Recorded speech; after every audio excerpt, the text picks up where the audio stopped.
السلام عليكم ورحمة الله وبركاته. بسم الله الرحمن الرحيم. الحمد لله رب العالمين والعاقبة للمتقين والصلاة والسلام على رسوله الكريم. أما بعد, আমরা তাওহীদ ও শিরকের মৌলিক জ্ঞান সম্পর্কে ধারাবাহিক ক্লাস করতে বা ক্লাসে এসেছি। আমরা এই তাওহীদের পড়াশোনা শুরু করার পূর্বে কিছু পরিভাষার অর্থ জানতে সচেষ্ট, কারণ আকীদা পড়ার সময়, তাওহীদ পড়ার সময় আমাদের এই পরিভাষাগুলি বারবারই আসবে। তার মধ্য থেকে আমরা তাওহীদ কাকে বলে এবং আকীদা কাকে বলে এই দুটি শব্দের বা পরিভাষার অর্থ গত সপ্তাহে জেনেছিলাম। তাওহীদের বাংলা আবিধানিক অর্থ হচ্ছে কোনো কিছুকে এক করা, আর পারিভাষিক অর্থ হচ্ছে আল্লাহ রাব্বুল আলামিনকে তার রুবুবিয়ত, উলুহিয়ত ও আসমা ও সিফাতে এক বলে বিশ্বাস করা, তার সাথে কাউকে অংশী না করা। অর্থাৎ আল্লাহ রাব্বুল আলামিনের প্রভুত্বে বা তার কর্মসমূহে, অনুরূপ ইবাদতে এবং তার নাম ও গুণাবলীতে তিনি এক ও অনন্য, তার সাথে কেউ অংশী নেই। আমরা আকীদার সম্পর্কে জেনেছিলাম, আকীদার আবিধানিক অর্থ হচ্ছে বন্ধন, গিঁট, আর পারিভাষিক অর্থ হচ্ছে আল্লাহ রাব্বুল আলামিন এবং আরকানুল ঈমান সহ আল্লাহ রাব্বুল আলামিন, তার ফেরেশতা, তার রাসূলগণ, তার কিতাব এবং তার আখিরাত এবং ভাগ্যের ভালো মন্দ, এ সকল কিছুর প্রতি দৃঢ় বিশ্বাস স্থাপন করা এবং এর আনুষঙ্গিক বিষয়গুলিকেও ভালোভাবে বিশ্বাস করা, একে আকীদা বলা হয় বা সঠিক আকীদা বলা হয়। এই দুটি সংজ্ঞার মাধ্যমে আপনারা পার্থক্য করতে পারেন যে আকীদা কি জিনিস এবং তাওহীদ কি জিনিস। তাওহীদ ও আকীদার মধ্যে একটি মৌলিক পার্থক্য এভাবে নির্ণয় করা যেতে পারে যে তাওহীদটি আকীদার অংশ, বা বলতে পারেন প্রত্যেক তাওহীদই একটি আকীদা, কিন্তু প্রত্যেক আকীদা তাওহীদ নয়। অর্থাৎ মানুষের দৃঢ় বিশ্বাস, যদি যেগুলো আমাদের এই আকীদার চ্যাপ্টারে একটু আগে বর্ণনা করা হলো, সেই বিশ্বাস ছাড়া যদি অন্য কোনো বিষয়ের ভ্রান্ত একটি বিশ্বাস তার অন্তরে গেঁথে যায়, তাহলে সেটাকেও আবিধানিক অর্থে আকীদা বলা হয় বটে, কিন্তু সেটা শরীয়ত দৃষ্টিতে সহিহ আকীদা হবে না। একটি উদাহরণস্বরূপ বলা যেতে পারে, একটা বাচ্চাকে তার মা ঘুমার পূর্বে এমনি এমনি বলছে যে ভূত আছে, ভূত আসবে, ঘুমিয়ে যাও। বাচ্চার অন্তরে ও মাথায় ভূত বলে কোনো জিনিসের একটি বিশ্বাস জন্ম নিল এবং বড় হওয়ার পর তার অন্তরে, তার মাথায় এটা থাকলো যে ভূত বলে কিছু আছে। তাহলে ভূত, ইসলামে কোনো এরকম বিশ্বাস নাই, আর ভূত মানুষের ক্ষতি করতে পারে তাও নাই। তাহলে একটি গলত আকীদা ও বিশ্বাস বা দৃঢ় বিশ্বাস একটি মানুষের অন্তরে এভাবে জন্ম নেয়, তাই এরকম একটি বিশ্বাস গলত, ভুল, সেটা কিন্তু তাওহীদ না।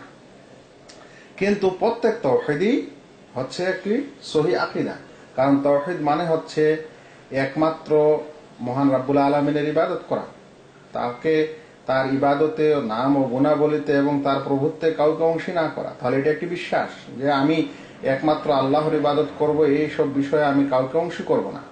তাহলে এই বিশ্বাসটি, সেই জন্য বলা হচ্ছিল যে প্রত্যেক তাওহীদই হচ্ছে একটি আকীদা, কিন্তু প্রত্যেক আকীদা তাওহীদ না।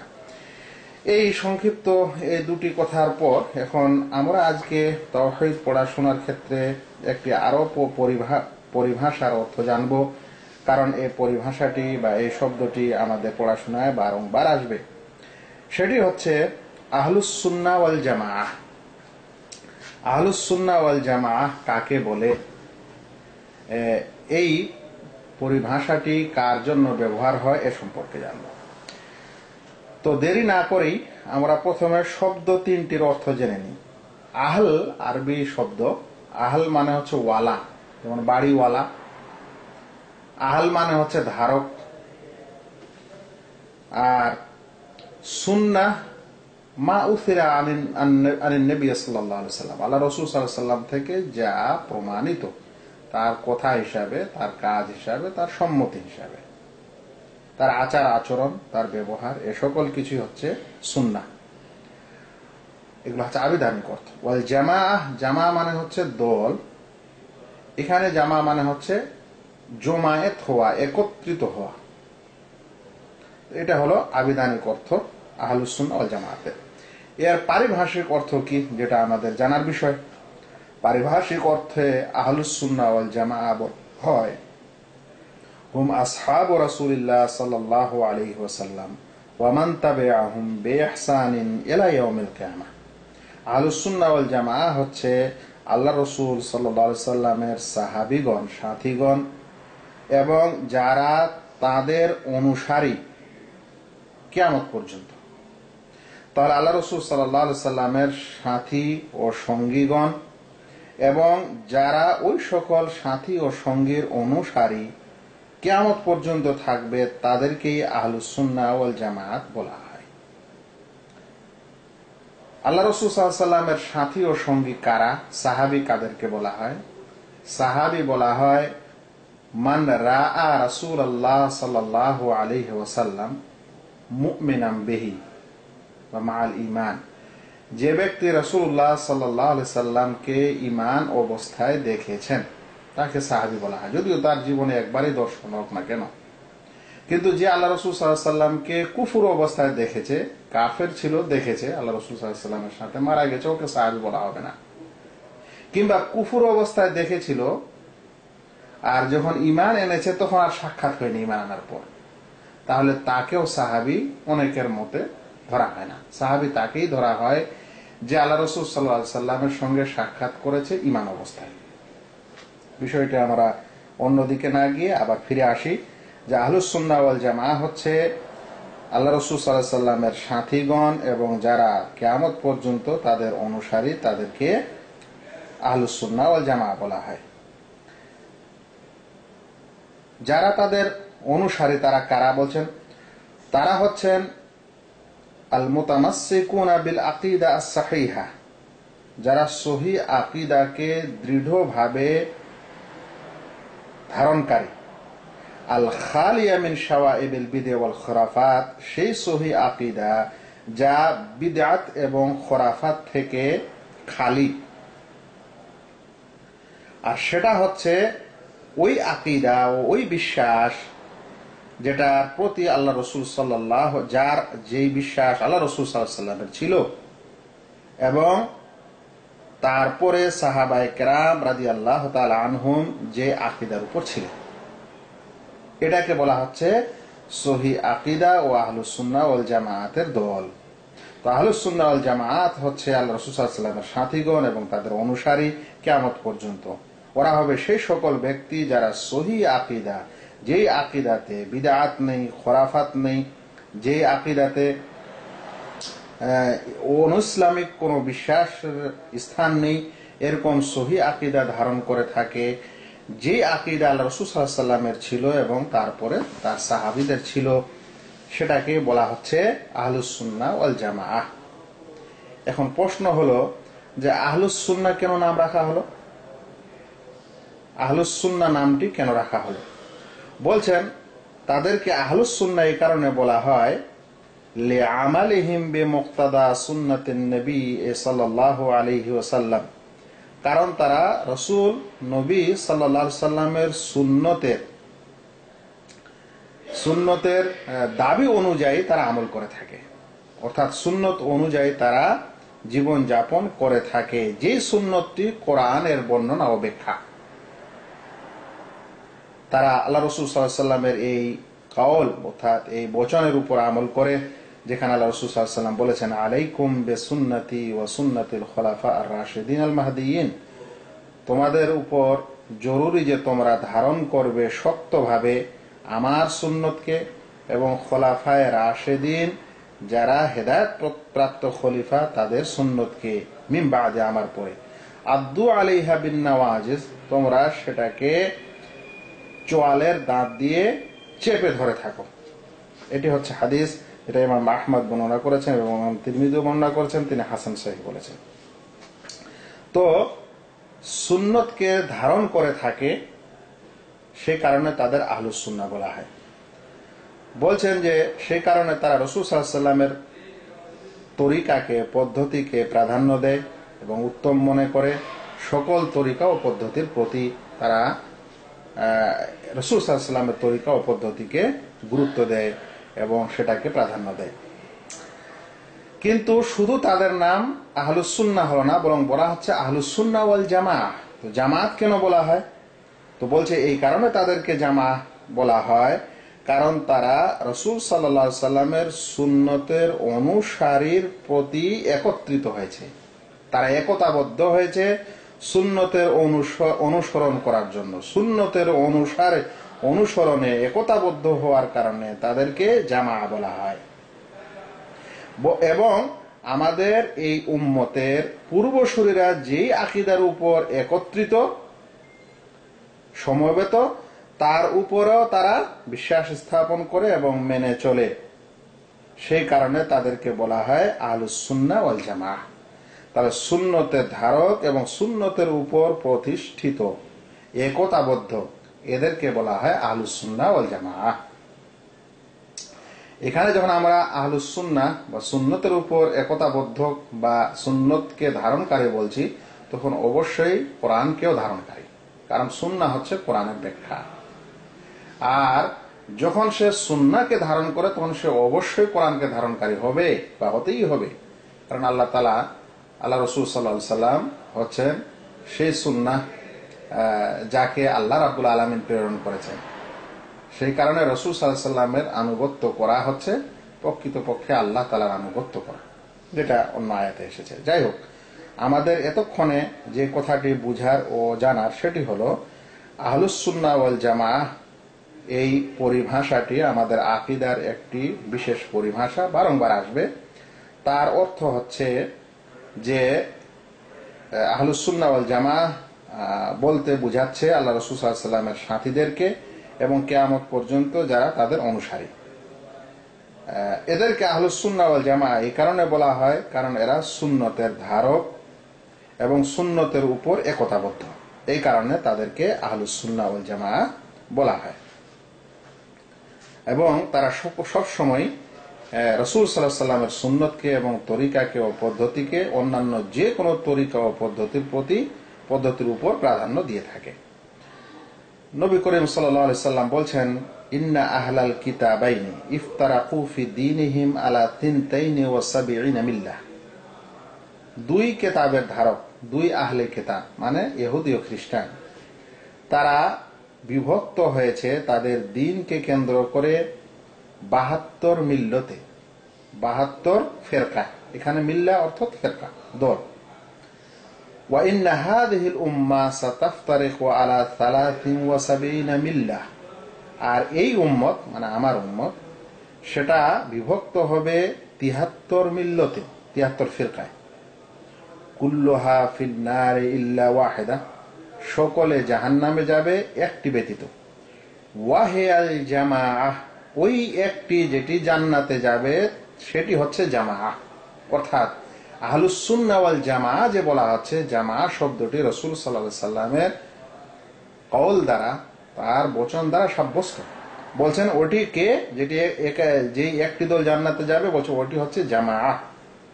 তারপর বলছেন ওয়া ইন্নাহু সায়াখরুজু ফি উম্মতি আকওয়াম, আমার উম্মতে এমন কিছু গোষ্ঠীর আবির্ভাব হবে, তুজারি বিহিম তিলকাল আহওয়া, বলছেন তাদের মধ্যে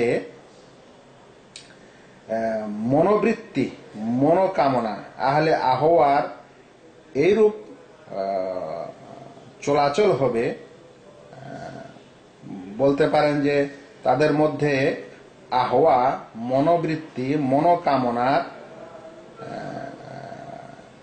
মনোকামনা তাদের মধ্যে, মনোবাসনা তাদের মধ্যে প্রকাশ হবে, গ্রাস করবে।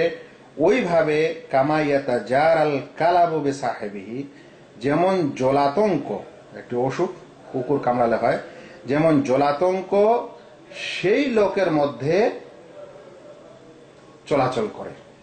জলাতঙ্ক রোগটি যেইভাবে মানুষকে ধ্বংস করে এবং তার দেহে চলাচল করে, সেরকম আমার উম্মতে আহলে আহওয়া অর্থাৎ মনোকামনা, মনের পূজারী, ইচ্ছার পূজারী এরকম লোকেদেরও আমার উম্মতে প্রবেশ ঘটবে এবং তাদের মাধ্যমে আমার উম্মতে এরকম হবে এবং এই উম্মতের আসল যেটা নিয়ম সেটা নষ্ট হবে।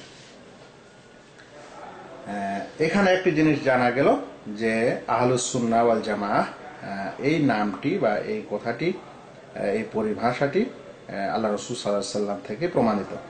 এই ফিরকা নাজিয়া বা নাজাতপ্রাপ্ত দলের সম্পর্কে আল্লাহ রাসূল সাল্লাল্লাহু আলাইহি ওয়াসাল্লাম এই কথাও বলেছেন, মান কানা আলা মা আনা আলাইহি ওয়া আসহাবি, যে ব্যক্তি ওর উপর প্রতিষ্ঠিত থাকবে যার উপর আমি আছি এবং আমার সাহাবীগণ আছেন। তাহলে আল্লাহ রাসূল সাল্লাল্লাহু আলাইহি ওয়াসাল্লাম যার উপর প্রতিষ্ঠিত, যেই নিয়ম নীতির উপর তিনি প্রতিষ্ঠিত, যেই শরিয়ার যে নিয়মের উপর তিনি প্রতিষ্ঠিত এবং তার সাহাবীগণ যে নিয়মের উপর আছেন, সেটাই হচ্ছে নাজাত প্রাপ্ত দল যার সুসংবাদ রাসূল সাল্লাল্লাহু আলাইহি ওয়াসাল্লাম দিয়ে গেছেন। তাহলে আল্লাহ রাসূল সাল্লাল্লাহু আলাইহি ওয়াসাল্লাম যার প্রতি আছেন, যার উপর প্রতিষ্ঠিত ছিলেন, সাহাবায়ে কেরাম যার উপর ছিলেন, সেই নিয়ম এবং সেই আকীদা ও সেই বিশ্বাসকে, সেই নিয়মকে যারা ধারণ করে তাদেরকে আহলুস সুন্নাহ ওয়াল জামাআহ বলা হয়। এখানে প্রসঙ্গত উল্লেখ্য যে আমাদের বর্তমান দেশের সমাজে একটি দল আছে যারা নিজেকে বলে সুন্নি, বলে আমরা সুন্নি মুসলিম, আর ওরা ছাড়া বাকিদেরকে বলে ওয়াহাবি মুসলিম। এটা স্রেফ তাদের দাবি এবং তাদের করা একটা প্রকার। ওরা আহলুস সুন্নাহর নামটার যেহেতু গুণগান এসেছে বা বলতে পারেন এর একটা বিশেষ মর্যাদা রয়েছে, একটা প্রমাণ রয়েছে, সেই কারণে এই নামটি তারা নেওয়ার চেষ্টা করেছে, নচেত তারা আসলেই বিদআতি। তাই আজকাল এই নাম ও স্লোগান আর বলতে পারেন এই মনোগ্রাম দেখলে হয় না, দেখতে হবে যে সে তার আমল কি, তার নীতি কি, তার নিয়ম কি, ওই অনুযায়ী সে বিচার করা হবে যে সে আহলুস সুন্নাহ না আহলুস সুন্নাহ নয়। তারা যে আহলুস সুন্নাহ নয় এই বিষয়টা এই সময় বলার আমার অতখানি প্রয়োজন নেই, তবে এতখানি বলবো যে আহলুস সুন্নাহ ওয়াল জামাতের বিশ্বাস যে আমাদের রাসূল সাল্লাল্লাহু আলাইহি ওয়াসাল্লাম গায়েব জানতেন না। আহলুস সুন্নাহ ওয়াল জামাতের বিশ্বাস যে রাসূল বাশার মানুষ ছিলেন। আহলুস সুন্নাহ ওয়াল জামাতের বিশ্বাস যে ওলিগণ যারা মারা গেছেন তারা কবরে বরজাখী জীবনে আছেন, সেখান থেকে তারা দুনিয়ার কোনো মানুষের উপকার করতে পারে না। আহলুস সুন্নাহর বিশ্বাস যে কবরকে মাজারে পরিণত করা যাবে না, তার উপর কিছু নির্মাণ করা যাবে না, সেখানে কিছু চাওয়া যাবে না তাদের কাছে, এ সকল কিছু যারা বিশ্বাস করে তারা অবশ্যই আহলুস সুন্নাহ ওয়াল জামাআহ নয়, যেগুলো ওই সকল লোকেরা করে থাকে। আচ্ছা, তাহলে আমরা জানলাম যে আহলুস সুন্নাহ ওয়াল জামাআহ কাকে বলে। এই আহলুস সুন্নাহ ওয়াল জামাআহ উপাধিটি বা গুণটি একটি এমন গুণ যেটা মানুষকে অন্যান্য বিপদগামী, ভ্রান্তিকর এবং বেদাতি দল ও উপদল থেকে মানুষকে পৃথক করে। কারণ আহলুস সুন্নাহ একমাত্র রাসূল সাল্লাল্লাহু আলাইহি সাল্লামের সুন্নতকে অনুসরণ করে এবং সাহাবায়ে কেরামের এবং বিশেষ করে খোলাফায়ে রাশিদিনদের সুন্নতকে অনুসরণ করে, তাদের নিয়ম নীতির উপর চলে। কিন্তু এই আহলুস সুন্নাহ ছাড়া যে সকল দল দুনিয়াতে প্রথমে প্রকাশ পেয়েছিল এবং এখনো প্রকাশ পাচ্ছে, তারা এই নিয়মের উপর নেই। তারা কি করে বলছে, কোন সময় তারা তাদের নিজের আকীদা ও বিশ্বাস নিজের জ্ঞান অনুযায়ী, নিজের বিবেক অনুযায়ী সে বিশ্বাস করে না। অনেক সময় তারা লজিককে বিশ্বাস করে, ফিলোসফিকে বিশ্বাস করে, যেগুলো গ্রিক দর্শন থেকে এসেছে, এবং সেই সকল দর্শন ও তর্ক বিতর্ককে আল্লাহ রসুল, আল্লাহ তাআলার কালাম এবং সুন্নাত রাসূলুল্লাহ সাল্লাল্লাহু আলাইহি ওয়াসাল্লামের প্রতি প্রাধান্য দেয়। অনেক সময় তারা শরীয়তের দলিলকে প্রত্যাখ্যান করে, যেটা প্রমাণিত শরীয়তের দলিল সেগুলোকে প্রত্যাখ্যান করে, এই কারণে যে তাদের লজিক বা তাদের ফিলোসফি এই দলিলের বিপরীত যায়। অনেক সময় তারা কিতাব এবং সুন্নতের অপব্যাখ্যা করে, কারণ তাদের লজিক এবং তাদের ফিলোসফি সেই দলিলের বিপরীত। সেই জন্য এরকম দল এবং এরকম মতের এবং এরকম নিয়মে যারা থাকবে তারা আহলুস সুন্নাহর অন্তর্ভুক্ত নয়। এই কারণে যারা ফিলোসফি, যারা মানে তর্কবিদ, তারা আহলুস সুন্নাহ না। যারা তাকদীরকে অস্বীকারী তারা আহলুস সুন্নাহ না। যারা মাতুরিদিয়া তারা আহলুস সুন্নাহ না। যারা জাহমিয়া তারা আহলুস সুন্নাহ না। যারা মুতাজিলা তারা আহলুস সুন্নাহ না। যারা আশায়েরা তারা আহলুস সুন্নাহ না। যারা বিশেষ করে জাহমিয়া সম্প্রদায়ের তাকলিদ করেছে এবং তাদের আনুগত্য করেছে। আহলুস সুন্নাহ নামটি আসলেই আহলুল বিদআর এই সকল নাম আসে এবং তখন প্রয়োজন হয় যে এগুলা কি জিনিস, এগুলো কি সম্প্রদায়, কাদেরকে কাদারিয়া বলা হয়, কাদেরকে মাতুরিদিয়া বলা হয়, কাদের জাহমিয়া বলা হয়, কাদের মুতাজিলা বলা হয়, কাদের আশায়েরা বলা হয়। এই সকল ফেরকা ও দল যেটা আমাদের ইসলামের ইতিহাসের প্রথম যুগ প্রায় 300 থেকে 400 হিজরির মাঝামাঝিতে আহলুস সুন্নাহর যে দলটি ছিল বা একটা সঠিক আকীদার ধারাবাহিকতা যে ছিল, সেই ধারাবাহিকতায় ফাটল তৈরি হয়ে ধীরে ধীরে এরকম দল ও উপদল তৈরি হয়। এগুলো হচ্ছে সেই যুগের এমন কিছু দল, বা সেই যুগের বললে ভুল হবে, এই যুগেও এই সকল লোক আছে, যদিও দলীয় আকারে না থাকে, কিন্তু বিশ্বাসগুলা এখনো অনেক লোকের মাঝে আছে। এই ফেরকাগুলি বা এদের মতবাদ ও বিশ্বাসগুলি হয়তো কোনো সময় জানা যাবে, কিন্তু এই সময় আমরা করছি না। তো যাই হোক, আহলুস সুন্নাহকে এরকম দল ও মতভেদ থেকে পার্থক্য করে দেয় সুন্নতের অনুসারী হওয়ার কারণে এবং সুন্নতের প্রতি প্রতিষ্ঠিত হওয়ার কারণে। দেখা গেছে এই সকল ফেরকা, বাতিল ফেরকা, যারা আহলুস সুন্নাহর অন্তর্ভুক্ত নয়, তারা তাদের আকীদা গ্রহণ করে তাদের শেখ থেকে, তাদের ইমাম থেকে। অনেক সময় যেগুলো যুক্তি, তর্ক ও মনোবৃত্তির উপর নির্ভর করে, যেমন আমরা দেখি সুফিয়া, রাফেজিরা, সুফিরা, তারা আল্লাহ এবং আল্লাহ রসুল সাল্লাল্লাহু আলাইহি ওয়াসাল্লামের কালাম এবং বাণীর প্রতি নিজের শেখ ও মাশায়েখের কথাগুলিকে প্রাধান্য দিয়ে থাকে। আপনি তাদেরকে স্পষ্ট করে দলিল শোনাবেন, যেমন একটু আগে আমরা উদাহরণে বললাম, আল্লাহ তাআলা কোরআনে বলছেন, আল্লাহ রাসূল সাল্লাল্লাহু আলাইহি ওয়াসাল্লামকে বলতে বলছেন, দুই জায়গায় কোরআনে এসেছে যে কুল ইন্নামা আনা বাশার, বলে দাও আমি একজন মানুষ, বাশারুম মিথলুকুম, তোমাদের মতো মানুষ। সূরা কাহফের লাস্ট আয়াত। আল্লাহ রাসূল সাল্লাল্লাহু আলাইহি ওয়াসাল্লাম নামাজে যখন সাহু হয়েছিল, হওয়ার পর যখন তাকে বলে দেওয়া হলো, তখন তিনি বললেন ইন্নামা আনা বাশার আনসা কামা তানসাউন, আমি একজন মানুষ, আমি ভুলে যাই যেমন তোমরা ভুলে যাও। তো মানুষ আল্লাহ রাসূল সাল্লাল্লাহু আলাইহি ওয়াসাল্লাম নিজেকে বলছেন, তিনি কোরআনে এবং সুন্নতে তার দলিল পাওয়া আছে। তারপরেও যখন আপনি বলতে যাবেন, তখন বিদআতি যারা হবে, যারা আহলুস সুন্নাহ হবে না, তারা তখন বলবে না, তিনি মানুষ ছিলেন না। কেন? কারণ আমাদের অমুক অমুক শেখ বা আর কেউ এ কথা বলেন না, তারা বলেন যে তিনি নবী ছিলেন, সেই কারণে এই কথা বলে। তো এটা হলো পার্থক্য আহলুস সুন্নাহ এবং অন্যান্যদের মধ্যে। এ সকল ফেরকার অনেকেই তাদের যে মানে একজন যিনি সবচেয়ে প্রথমে আহলুস সুন্নাহ ওয়াল জামাতের আকীদার বিপরীত আকীদা পোষণ করেছে যে ব্যক্তি, সেই ব্যক্তিকে কেন্দ্র করেই কিন্তু এই সকল নাম, এই সকল সম্প্রদায়ের বিদআতীদের নাম। যেমন জাহমিয়া নামটি এসেছে জাহাম বিন সাফওয়ান থেকে, আশায়েরা নামটি এসেছে আবুল হাসান আল আশারি থেকে। মনে রাখা দরকার যে আবুল হাসান আল আশারি মতবাদের একজন মানে বলতে পারেন যে প্রতিষ্ঠাতা। সে শেষ যুগে কিন্তু তার মতবাদ বা তার এই বিশ্বাস ত্যাগ করে সে আহলুস সুন্নাহ ওয়াল জামাতের আকীদা গ্রহণ করেছিল। এগুলা এই সকল ইতিহাসে পাওয়া যায়।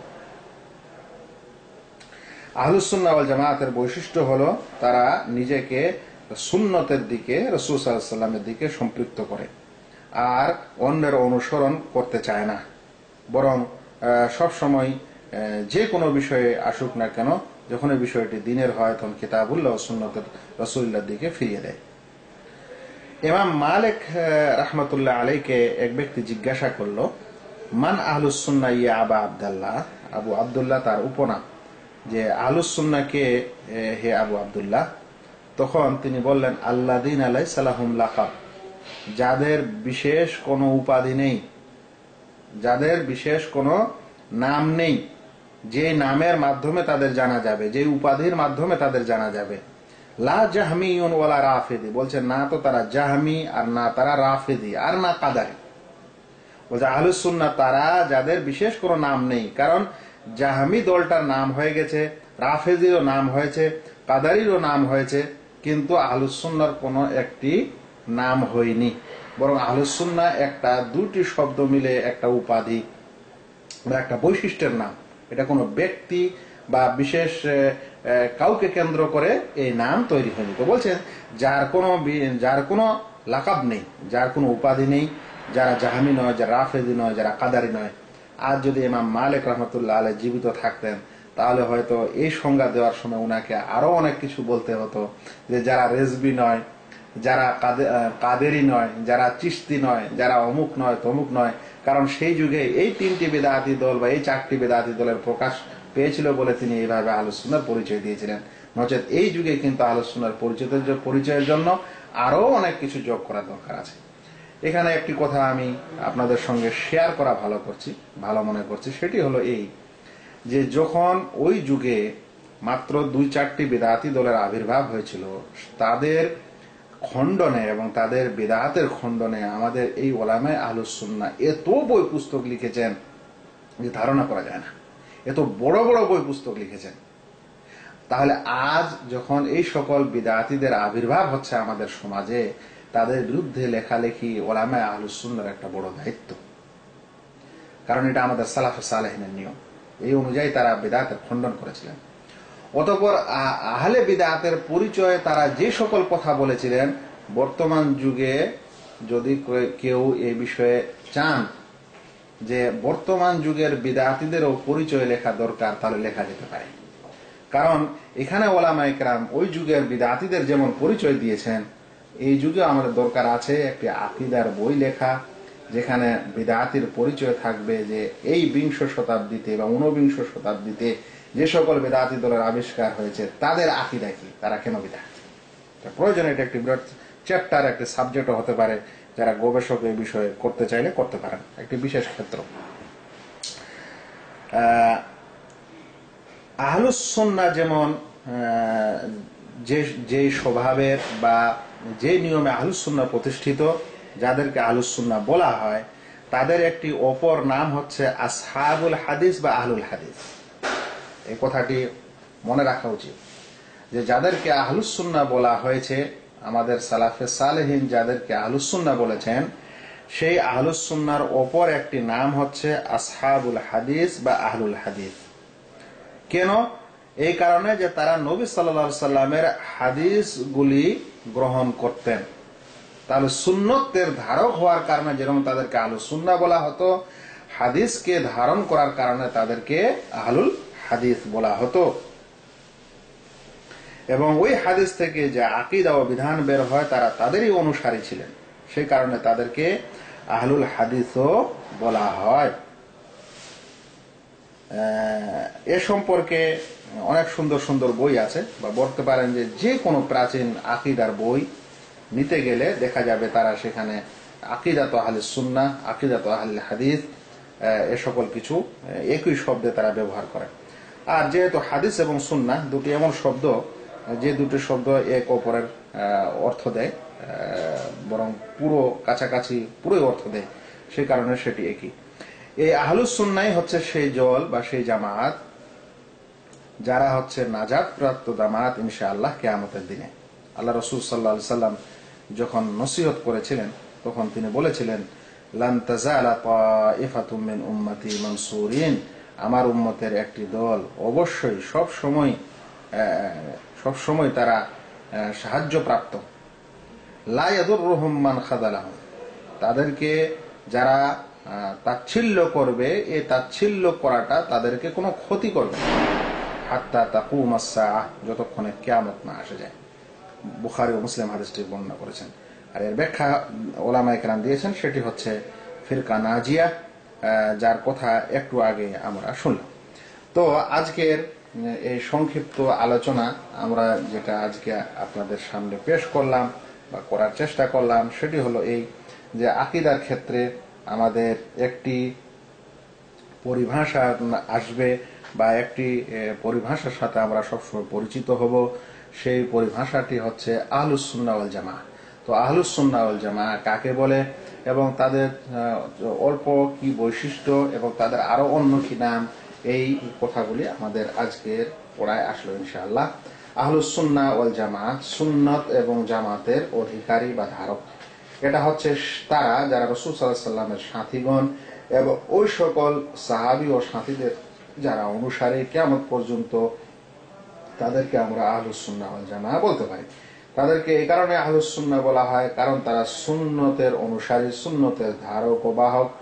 এবং জামাআহ এই কারণে বলা হয় কারণ তারা একত্রিত হয়েছে, জমায়েত হয়েছে এই সুন্নতের প্রতি একতাবদ্ধ হওয়ার কারণে তাদেরকে জামাত বলা হয়। অর্থাৎ আহলুস সুন্নাহ ওয়াল জামাআহ সুন্নতের প্রতি যারা একতাবদ্ধ, সুন্নতের যারা ধারক ও বাহক, যারা দিনের প্রতিটি ক্ষেত্রে সুন্নতকে প্রাধান্য দেয়, এই অনুযায়ী চলে এবং ফিলোসফিকে, তর্কবিদ্যাকে আর অন্যান্য বিদ্যাকে প্রাধান্য না দিয়ে সবসময় সুন্নতের অনুসারী হয়ে থাকার চেষ্টা করে এবং ওর উপরেই থাকে, সব ফয়সালা সুন্নতের আধারে নেয়, কিতাব এবং সুন্নতের আধারে নেয়, এরকম দলকেই কিন্তু আহলুস সুন্নাহ ওয়াল জামাআত বলা হয়।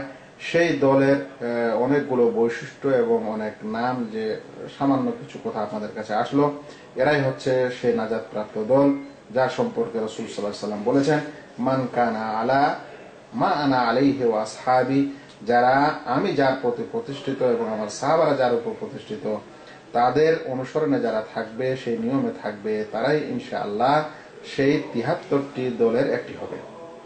তবে মনে রাখবেন, আল্লাহ রাসূল সাল্লাল্লাহু আলাইহি ওয়াসাল্লাম ওই হাদিসে যেখানে ৭৩টির কথা বলছেন, সেখানে বলছেন সাতাফতারিকু উম্মতি, কিন্তু আমার উম্মত কি হবে, বিভক্ত হবে ৭৩ ফিরকায়। যখন বলছেন আমার উম্মত, তাহলে আমার উম্মত বলার মানে হলো এই যে একটি দল তো জান্নাত যাবে সরাসরি, কিন্তু বাকিগুলো তারা কাফের, এটা বলা যাবে না। কারণ তিনি বলছেন আমার উম্মত, তাহলে আমার উম্মত যেটা নবী সাল্লাল্লাহু আলাইহি ওয়াসাল্লামের উম্মত হয়, তারা কাফের হয় না। তো সেই কারণে তারা কাফের নয়, কিন্তু তারা ভ্রষ্ট, এবং তাদের ভ্রষ্টতা অনেক ধরনের হতে পারে। বড় ধরনের ভ্রষ্টতা যেটা শিরক ও কুফরি, তারা জাহান্নামে যাবে। আর যারা এই ভ্রষ্টতার কারণে কবিরা গুনাহকারী, তারা তাদের সেই গুনাহ অনুযায়ী শাস্তি পাবে, তারপরে জান্নাতে যাবে ইনশাআল্লাহ। আশা করি আজকের এই সংক্ষিপ্ত ক্লাস আপনারা শুনলেন ও বুঝতে পারলেন। আল্লাহ তাআলার কাছে দোয়া করি, আল্লাহ যেন আমাদের প্রত্যেক ভাইকে আহলুস সুন্নাহ ওয়াল জামাআতের অন্তর্ভুক্ত হওয়ার তৌফিক দান করেন। আল্লাহ যেন আমাদেরকে আহলুস সুন্নাহ ওয়াল জামাআতের নিয়ম অনুযায়ী জীবন যাপন করার তৌফিক দান করেন। তাদের যে আকীদা এবং সহি বিশ্বাস ও তাওহীদ ছিল, সেই খাঁটি আকীদার উপর যেন আমরা জীবন যাপন করতে পারি। এখানে একটি কথা আজকে প্রসঙ্গত বলে দিই, শেষ করার আগে মনে পড়ে গেল। অনেক ভাই আজকালে আছেন যারা সবসময় বলেন যে আমরা মুসলিম জামাত, আমরা আহলুস সুন্নাহ ওয়াল জামাআহ নই, বা ইত্যাদি এই যে কথাগুলি বলেন, এটা একটা সংশয়। তাদেরকে বোঝা উচিত যে অবশ্যই আমরা মুসলিম। আমরা কি নিজেকে কোনো সময় বলি যে আমরা মুসলিম? নাউযুবিল্লাহ, এটা তো হতেই পারে না। কিন্তু আমাদের নাম যেমন আল্লাহ রাব্বুল আলামিন আমাদেরকে মুসলিম বলে আখ্যা দিয়েছেন, তেমন অনেক জায়গায় বলছেন ইয়া আইয়ুহাল্লাযিনা আমানু, হে মুমিনেরা, মুমিন বলেও আমাদেরকে আখ্যা দিয়েছেন, ইয়া মুত্তাকি বলেও আখ্যা দিয়েছেন। এবং এই জন্য মুমিনও বলেছেন, মুত্তাকিও বলেছেন, আবার আমাদের মুসলিমও বলেছেন। রাসূল সাল্লাল্লাহু আলাইহি ওয়াসাল্লাম যখন জীবিত ছিলেন এবং সাহাবায়ে কেরামরা ছিলেন, তখন অবশ্যই আমাদেরকে মুসলিম এই নামটাই ছিল। কিন্তু স্বয়ং সাহাবাদের যুগে যখন মতভেদ হয়, বিশেষ করে যখন খারেজি দলটির আবির্ভাব হয়, আলী এবং মুয়াবিয়া রাদিয়াল্লাহু তাআলা আনহুর দ্বন্দ্বকে কেন্দ্র করে যখন খারেজি দলের আবির্ভাব হয় এবং রাফেজি শিয়াদের আবির্ভাব হয়, তখন প্রথম এই সালাফে সালেহিনদের মধ্যে এই নামটি প্রকাশ পায়। ইবনে সিরিন একজন তাবেঈ, বিখ্যাত তাবেঈ, মুকাদ্দমা সহিহ মুসলিমে তিনি, ইমাম মুসলিম যেই মুকাদ্দমা বা ভূমিকা নিয়ে এসেছেন সহিহ মুসলিমে, সেখানে তিনি এই হাদিস সংকলন এবং এর সম্পর্কে কিছু আলোচনা করার কালে তিনি বলছেন যে ইতিপূর্বে লোকেরা জিজ্ঞাসা করত না, মানে হাদিস গ্রহণ করার ক্ষেত্রে এই যুগের পূর্বে এই দ্বন্দ্বের প্রকাশ পাওয়ার পূর্বে লোকেরা জিজ্ঞাসা করতো না যে তুমি কে, তোমার পরিচয় কি, এগুলো কিছু জিজ্ঞাসা করতো না। যে বলতো এটা আল্লাহ রাসূল বলেছেন সেটা নেওয়া হতো। কিন্তু যখন ফালাম্মা ওয়াকাআতিল ফিতনা, তো যখন ফিতনা ওয়াকে হলো, মানে এই আলী ও মুআবিয়া রাদিয়াল্লাহু তাআলা আনহুমার বিশেষ একটি বিষয়কে কেন্দ্র করে মতভেদ হলো, দ্বন্দ্ব হলো, এবং সেখান থেকে একদল লোক বের হয়ে গেল এই বলে যে আলী ও মুআবিয়া সালিসি, তৃতীয় পক্ষ আল্লাহর বিধানে নির্বাচন করেছে বা মেনে নিয়েছে, তাই সে কাফের হয়ে গেছে। এই দলটিকে খারেজি বলা হয়। মুসলিম শাসকের আনুগত্য ছেড়ে, মুসলিম জামাত ছেড়ে বের হয়ে গেল এবং শিয়াদেরও আবির্ভাব হলো। তখন বলা হচ্ছে যে ফালাম্মা ওয়াকাআতিল ফিতনা, যখন ফিতনা হয় তখন লোকদেরকে জিজ্ঞাসা বলা হয় সুম্মু লানা রিজালাকুম, তোমরা যদি হাদিস বর্ণনা করো তাহলে অবশ্যই তো হাদিস বর্ণনাকারীদের ব্যাখ্যা দাও, ওদের নামগুলি বলো, কার কাছ থেকে হাদিস শুনেছো, অর্থাৎ সনদ বলো, তুমি কার কাছ থেকে শুনেছো বলো, ওই লোকটা কে। বলছেন ফায়ুনদারু ইলা আহলিস সুন্নাহ, ওইখানে প্রথম কথা আসছে আমাদের সালাফে সালেহিন তাবেঈনদের মধ্যে, যে দেখা যেত যে যদি সে সুন্নতের অন্তর্ভুক্ত হতো, আহলুস সুন্নাহর অন্তর্ভুক্ত হতো, ফায়ুখাযু হাদিসুহুম, তাহলে তাদের হাদিস নেওয়া হতো। ওয়া ইউনদারু ইলা আহলিল বিদআহ, তখন এই নাম এসেছে যে যদি আহলে বিদআতের অন্তর্ভুক্ত হতো সেই বর্ণনাকারী, তাহলে তাদের হাদিস প্রত্যাখ্যান করা হতো। তাহলে এই আহলুস সুন্নাহ নামটি এবং আহলুল বিদআহ নামটি মুসলিমদের সমাজের প্রথম নাম, মানে মুসলিমের আকীদা ও বিশ্বাস অনুযায়ী পার্থক্যকরণ এবং সে অনুযায়ী একটা দল ও পরিচয়ের লাভ, সেটা আমাদের ওই সালাফে সালেহিন বা তাবেঈনদের যুগেই ঘটে গেছিল। সেই কারণে তারা বলতো যে ফায়ুনদারু ইলা আহলিস সুন্নাহ, আহলুস সুন্নাহর দিকে দেখা হতো, বর্ণনাকারী আহলুস সুন্নাহ হলে নেওয়া হতো। ওয়া ইউনদারু ইলা আহলিল বিদআহ, আহলুল বিদআত দিকে দেখা হতো, যদি সে আহলে বিদআত হতো তাহলে তার হাদিসকে প্রত্যাখ্যান করা হতো। তো সেই জন্য আহলুস সুন্নাহর নামটি আহলুল বিদআত, মানে বিদআত থেকে নিজেকে পৃথক করার কারণে স্বয়ং আমাদের সালাফে সালেহিনদের দেওয়া নাম। সেই কারণে আবার কোনো মানুষ যেন, আমি যখন আপনাদের আলোচনা করছি এই জন্য বলছি, কোনো মানুষের মাথায় যেন এটা না আসে যে আমরা তো মুসলিম, আমাদেরকে আহলুস সুন্নাহ বলার কি দরকার আছে, বা এই আহলুস সুন্নাহটা কি জামাত জানার দরকার আছে। আমি বলবো আছে, কারণ আমাদের সালাফে সালেহিনদের যুগে এটা ঘটেছে এবং ঘটার ফলে তারা আহলুল বিদআত থেকে নিজেকে পৃথক করার কারণে আহলুস সুন্নাহর নাম দিয়েছেন। এবং এই আহলুস সুন্নাহর নামে তাবেঈনদের যুগ থেকে নিয়ে তার পরের প্রতিটি যুগে ওলামায়ে কেরাম যারা কিতাব এবং বই পুস্তক লিখেছেন, তারা সকলে আহলুস সুন্নাহ আহলুস সুন্নাহ আহলুস সুন্নাহ আহলুস সুন্নাহর নামটি নিয়ে এসেছেন। এবং যখনই কোনো বেদাতীদের ব্যাখ্যা দিয়েছেন এবং বেদাতের খণ্ডন করেছেন, তখনই তারা বলেছেন যে এরা হচ্ছে আহলুর রায়, এরা হচ্ছে আহলুল বিদআহ। কিন্তু আহলুস সুন্নাহর কথা ছিল এরকম, ওলামায়ে আহলুস সুন্নাহর কথা ছিল এরকম, আইম্মাত আহলুস সুন্নাহ এরকম। তাহলে এরকম একটি পরিভাষা যেটা আমাদের সালাফে সালেহিন গ্রহণ করেছিলেন এবং নির্দ্বিধায় গ্রহণ করেছিলেন, কেউ আপত্তি তুলেননি এবং সেটা তারা মেনেছেন। এবং এই নিয়ে একাধিক বই লেখা হয়েছে সেই সময়, যে সময় সনদের সাথে বই লেখা হয়েছে, আকিদাত আহলে সুন্নাহ ওয়াল জামাআহ। তাহলে সেই কারণে এরকম একটা পরিভাষাকে উড়িয়ে দেওয়া হুট করে, এটা আসলে অজ্ঞতার পরিচয় এবং জ্ঞানহীনতার পরিচয়, ইসলামের ইতিহাস থেকে অজ্ঞতার পরিচয়। এবং ওই সকল ওলামা ও ইমাম এবং তাবেঈন ও ওলামা যাদের আমরা অনুসারী, মানে তাদের আকীদা ও শুদ্ধ যেটা আকীদা ও বিশ্বাস, সেই সকলকেও প্রত্যাখ্যানকারী হয়ে যাব যদি আমরা বলি যে এগুলো নাজায়েজ, এই নাম রাখা যাবে না বা এই উপাধি দেওয়া যাবে না বা এটা বলা যাবে না। আল্লাহ তাআলা যেন আমাদের বুঝার তৌফিক দান করে। আসসালামু আলাইকুম ওয়া রাহমাতুল্লাহি ওয়া বারাকাতুহু।